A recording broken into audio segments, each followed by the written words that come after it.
from CNN. Outside of the criminal charges and prosecutions we're seeing, there is another path the Democrats may take to try and win in 2024, and that is mandates and lockdowns. First, from CNN, First Lady Jill Biden tests positive for COVID-19. And I have to wonder, why report this story? Why did the White House think it necessary to tell the world? They could have just done nothing. They could have said, Jill's taking a vacation. No, they wanted the world to know that she is positive for COVID-19. Well, a lot of people immediately speculated this is it. It's how they reintroduce COVID politically at the start of the election cycle. Guess what, everybody? Joe Biden announced something like $25 million ad spend. It is beginning. You're going to start seeing all the news stories get planted. You're going to see political contention. You're going to see criminal charges. You're going to see conspiracy theories. You are going to see it all, because after this, we got another story. Biden tests negative for COVID, will wear mask when close to others, White House says, and thus begins the normalization of everyone wearing masks again. Now, Joe Biden will be wearing masks in all of his videos. We've already, all of the videos that he's in, all of the press statements and everything he gives. You've already got schools and hospitals bringing back masks. Now the president is doing it. And lastly, Dr. Fauci, concerned people won't comply if masking recommendations return. I hope they abide. I love this story because Fauci was saying the CDC doesn't mandate masks. And what he said was they recommend them. It's actually the states or the private sector that mandate the masks. So when we talk about mandates coming back, y'all need to understand it is going to be the chain store or restaurant that says, based on the recommendation by the CDC, you now must wear a mask when you come into our store. That is how they will bring back mandates, and they will say, it wasn't us who did it. We didn't lock you down. The stores are choosing to do it. Yep. A keyword private sector, right? The airlines are going to implement this when the government says, ooh, remember the last time we bailed you out? Not going to happen again unless you make some changes to your policies. So the private sector has their arms being bent by the Biden administration. So that's their tool to, enforce and get these things through to the general public. Tucker Carlson said he doesn't think that they're going to do the mandates again. But more and more evidence starting to pile up that they're gearing up for lockdowns. Now, the other news, of course, ladies and gentlemen, this may come as a shock to many of you. Whoopi Goldberg was absent from The View. That's right. And because she tested positive for COVID. There was a second one, too. One of the other ones tested positive, apparently. What if all the View ladies have to quarantine because they have COVID? What do they do then? Let me play the video for you guys. This is we have this from ALX on Twitter.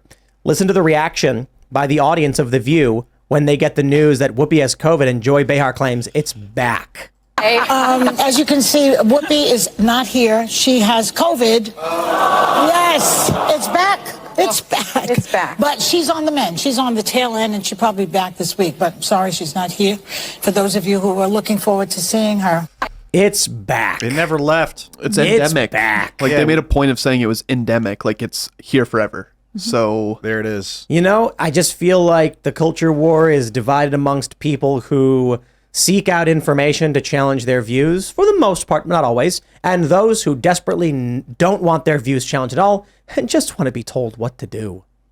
The people who watch The View, they just want to be told what to do, what to think, what to feel. Just tell me when to jump. I don't know. I want to fit in. It'll be easy. And then everyone else is like, let me figure it out for myself. Yeah. You brought up the point from Tucker Carlson that he does not believe that mandates are going to come back. He did say that he'd be willing to bet his house that we're going to enter a hot war with Russia and that Biden's going to use that as footing for the election to manipulate control, however, they see best fit. But I'd rather have this. I don't want to have anything, but I'd rather have this than hot war with Russia. Yeah. I think both might be true. Yeah, it could be.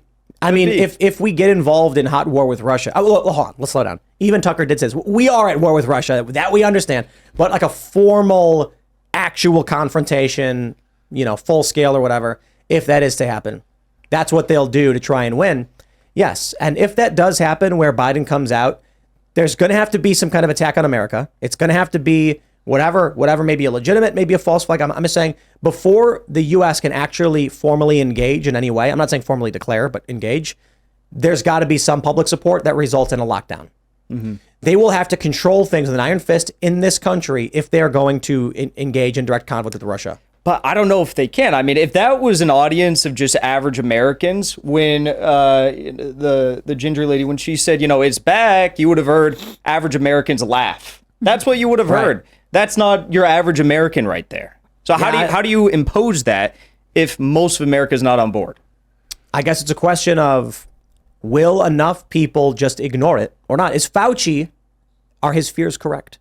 That people will not comply. Look, I got to tell you, out in West Virginia, if they, that's just not going to work. Yeah. You're not going to get it. It's not going to happen.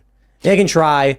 In Maryland, it'll definitely happen because the people in Maryland, it really is interesting, this divide.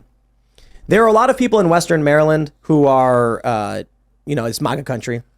But then you go to the businesses and they are on their knees begging the government to tell them what to do. And it's just like weird. Yeah. You cross that river and then they're just like, we don't care what you do.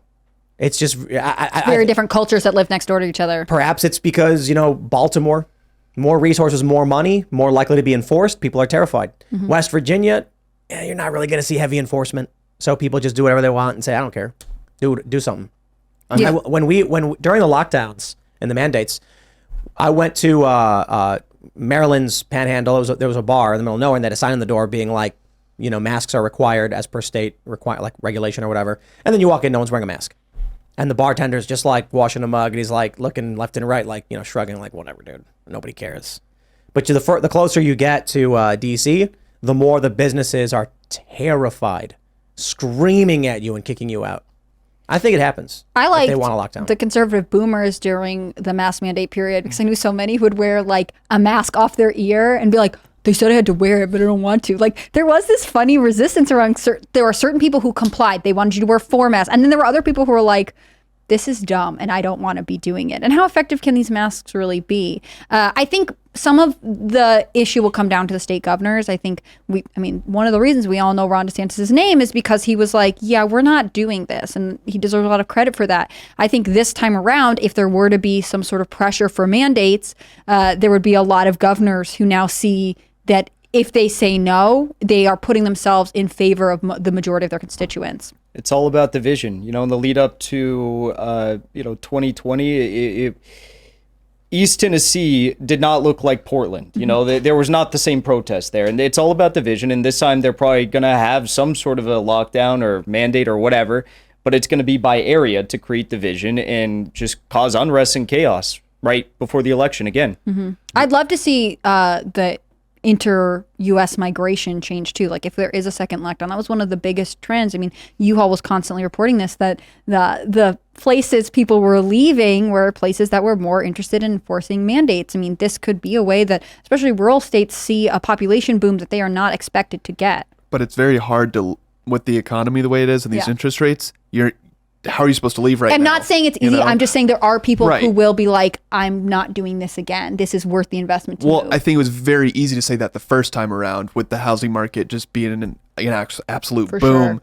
Now it's much harder. I shouldn't say it's very hard. Everyone's got different circumstance, but it's a lot harder than to just be like, all right, here we go to West Virginia. Mm-hmm. A lot of people are going to be stuck in areas that have mandates. We saw a lot of people leave places like California and New York and Illinois and go to Texas and Florida. I'm wondering how that affects their state. These states are not swing states by any stretch of the imagination. I wonder, Texas was turning purple. Now it's red. Florida, the same thing. New York, Illinois, and California were never going to be red. So these moves they're making are actually helping Donald Trump. And Trump only lost 2020 by 42,000 votes between 3 states. If more people start moving to, I don't know, Wisconsin, Georgia, or what's the third state? Arizona. I don't see how Trump loses. I mean, look, Californians are moving to Arizona, and these are more moderate to left-leaning people who are fleeing their own policies, and they're going to bring it to Arizona, and they're going to vote to make things worse. Wisconsin, I'm wondering, are people from Chicago leaving and then going to Wisconsin and voting for the same thing? There's that famous tweet where the guy was like, "I'm leaving finally, I'm leaving California. It's bad. I'm going to Florida." And then people were like, "You're going to Florida, but Ron DeSantis is bad." He's like, "Oh, don't worry, I'll keep voting the same way." It's like, oh, okay, and then you're going to turn Florida into California. Yeah. Thanks so much for your support. Yep. When it comes to these the talk of government mandates. I feel like this is, once a body develops an immune response to a virus, it just is totally ready for that virus the next time it comes around. And this mind virus of everybody get ready to be afraid, get ready to hide in your house from this invisible thing. Like, people are immune.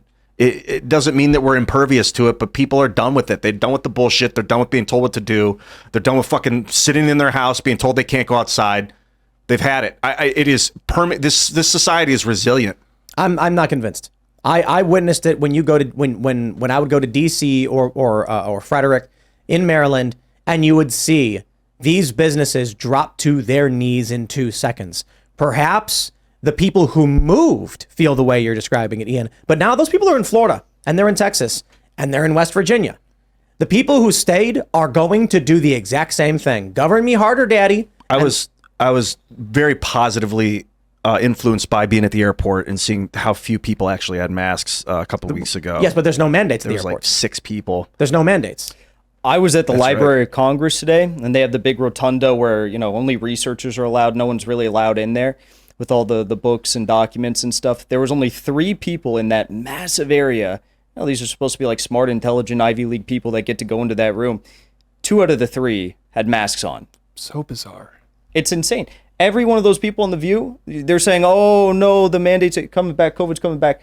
But I guarantee you they went home and started to pull up recipes for, homemade loaves of bread again as they're waving their Ukraine flags. It's like, these people are happy. They want to see it happen because they love the control. People that are really intelligent but very low wisdom. They're very good at being told what to do and immediately doing what they're told and mimicking and remembering and then, playing back. I'm very good at this. See, now reward me. I'm very good at doing what I'm told. That's the danger of intelligence. Dude, people love ratting on their neighbors. People in these cities are gonna be vile.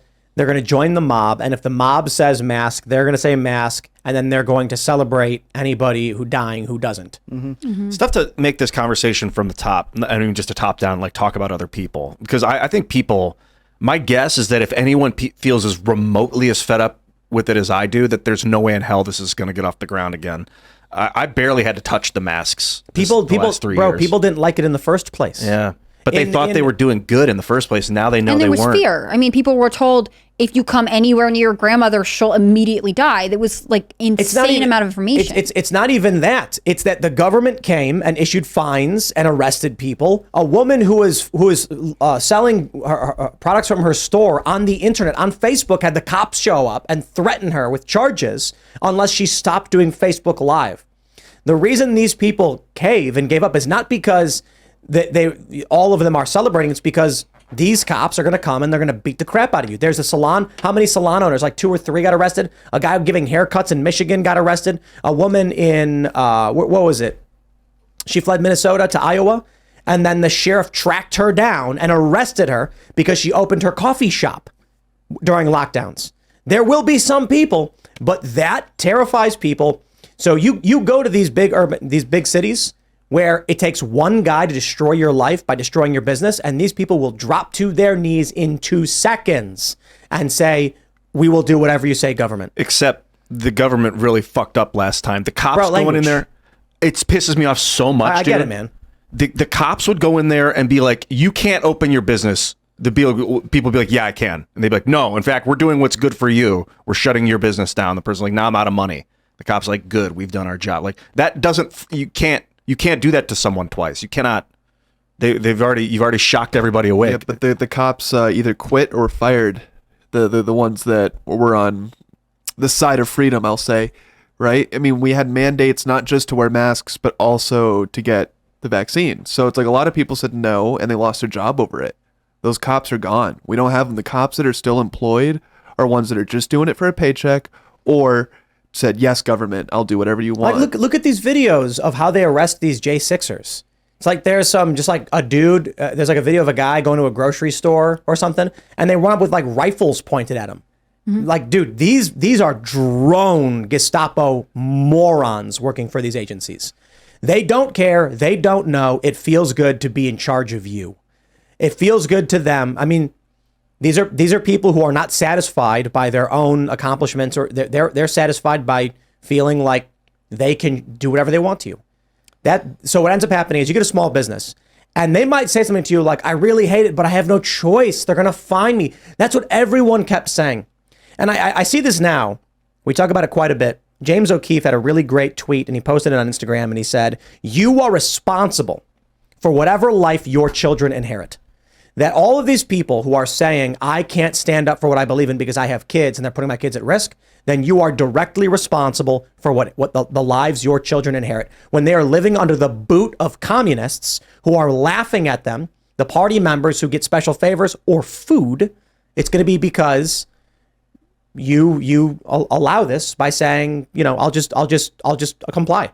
I'll just give in. I'm not saying I have all the answers. I think typically, I think come 2024, the reason we're seeing a lot of this extreme action is because Donald Trump's right. As of right now, if the election were held today, Trump wins. That's what the polls are saying right now. That's what the analytics are saying. That's what the forecast models are saying. It doesn't mean he does win. But that's why you're seeing the machine of the Democrats panic and need something to force people into fear or, I guess more extreme action. When I look at these videos of the J6ers having the feds come up and point guns at them, I'm like, they're hoping for some kind of reaction from these people. Don't give it to them.